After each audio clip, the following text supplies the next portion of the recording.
কিছুই বুঝে উঠতে পারছি না আমি। কয়েক মাস আগে আমি একদিন বান্ধবীর সাথে পিকনিকে যাচ্ছিলাম। হঠাৎই আমাদের বাসটা অ্যাক্সিডেন্ট করে এবং নদীতে পড়ে যায়। তারপর কি হয় আমার আর মনে নেই। যদি কিছু হয়ে থাকে তাহলে এরই মধ্যে হয়েছে, নয়তো আমার জ্ঞান থাকা অবস্থায় আমার সাথে কোনো দুর্ঘটনা ঘটেনি। আমার স্মৃতিশক্তি হারানোর পর কি হয় তার উত্তর শুধু আম্মু দিতে পারবে। কিন্তু আম্মু তো আমাকে ভুল বুঝে রেগে আছে। কি করবো এখন কিছুই মাথায় আসছে না। বাবা মায়ের একমাত্র সন্তান আমি। বাবা মা কোনোদিনও কোনো কিছুর অভাব আমাকে বুঝতে দেয়নি। দুজনেরই চোখের মনি আমি। আব্বু প্রবাস, বাসায় শুধু আম্মু আর আমি থাকি। আম্মু আমার বেস্ট ফ্রেন্ড। আম্মু আমাকে অনেক বিশ্বাস করে। কিন্তু আজ যে কি হলো কিছুই বুঝলাম না। আজ কেন এমন অসময়ে সে তার মেয়েকে বিশ্বাস করছে না, সাপোর্ট দিচ্ছে না। রাতটা কেটে গেল চোখের জলে বালিশ ভিজিয়ে। ইহান একটাবারের জন্য আর ফোন দেয়নি। এই বুঝি ভালোবাসা? একটাবার অন্তত ফোন দিয়ে সান্ত্বনা দিতে তো পারতো। কি থেকে কি হয়ে গেল আমার সাথে মিলে উদ্ঘাটন করতে তো পারতো। তা না করে আমাকে একা পথে ছেড়ে দিল। আমাকে কেউ আর ভালোবাসে না। আমি সবার চোখে কাটা হয়ে গেলাম, সবার চোখে ঘৃণার পাত্রী হয়ে গেল। সকাল হতে আম্মুর কাছে গেলাম। আম্মু রুটি বানাচ্ছে। আমি পেছন থেকে গিয়ে আম্মুকে জড়িয়ে ধরলাম। আম্মু আমার স্পর্শ পেয়ে নিজের চোখের জল মোছার ব্যথা চেষ্টা করছে। তুমি আমাকে বিশ্বাস করো না আম্মু।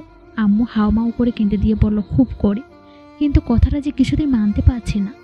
শোন, বলো তো সোনামা, আমার কি থেকে কি হলো?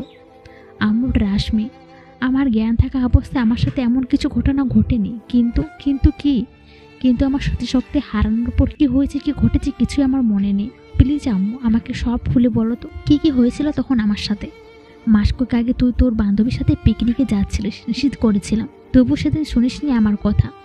তারপর আর কি, গন্তব্যর কাছাকাছি গিয়ে তোদের বাসটা অ্যাক্সিডেন্ট করে আর নদীতে পড়ে যায়।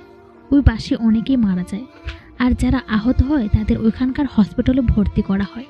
কিন্তু 3 জনকেই খুঁজে পাওয়া যায় না। তাদের মধ্যে তুই একজন। কথাগুলো বলছে আর কাঁদছে আম্মু। অনেক খুঁজেও তাদের পাওয়া গেল না।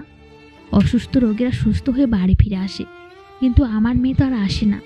আমি পাগলের মতো হয়ে যাই। একমাত্র সন্তান তুই আমার। কত আল্লাহ আল্লাহ করে, কত মানত, অপেক্ষার পর গুনি তুই একদিন আমার বুকে ফিরে আসবি। তোর আব্বু অসুস্থ হয়ে পড়ে তোর অ্যাক্সিডেন্টের খবর শুনে, আর আমাকে সান্ত্বনা দিতে দেশে চলে আসে। আমরা দুজনেই প্রায় গিয়ে ওই জায়গাটা গিয়ে দাঁড়িয়ে থাকতে যদি তোকে পাই। অনেকে বলে নিখোঁজ 3 জন বোধহয় মারাই গেছে, কিন্তু আমার মন মানে না। আমি বিশ্বাস করি আমার মেয়ে বেঁচে আছে, আর একদিন আমার কাছে ছুটে আসবেই।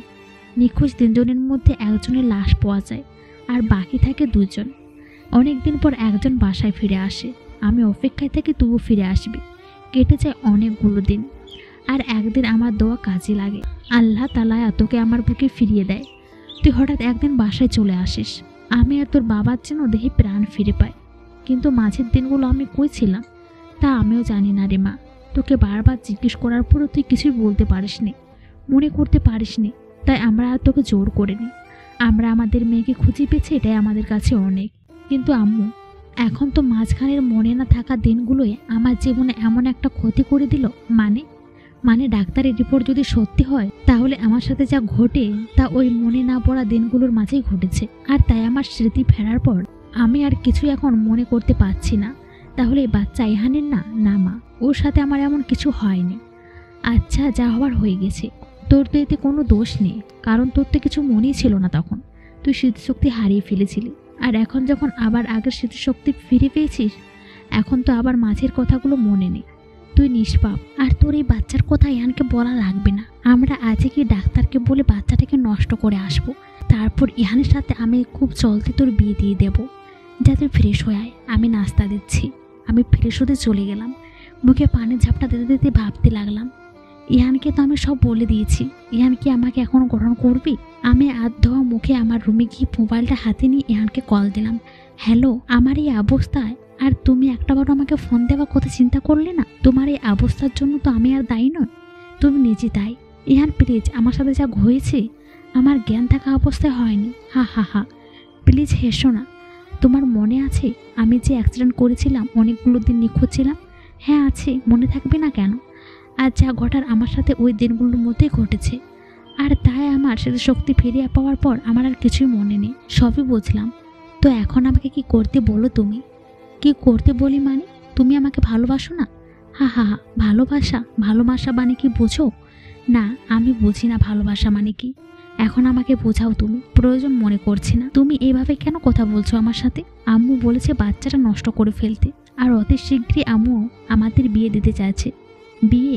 হ্যাঁ বিয়ে। কেন, তুমি আমায় ভালোবাসো না? তুমি আমায় বিয়ে করবে না? যার পাপ পেটে বহন করছো তাকে গিয়ে বিয়ে করে নাও, আর কখনো আমাকে ফোন দিবা না।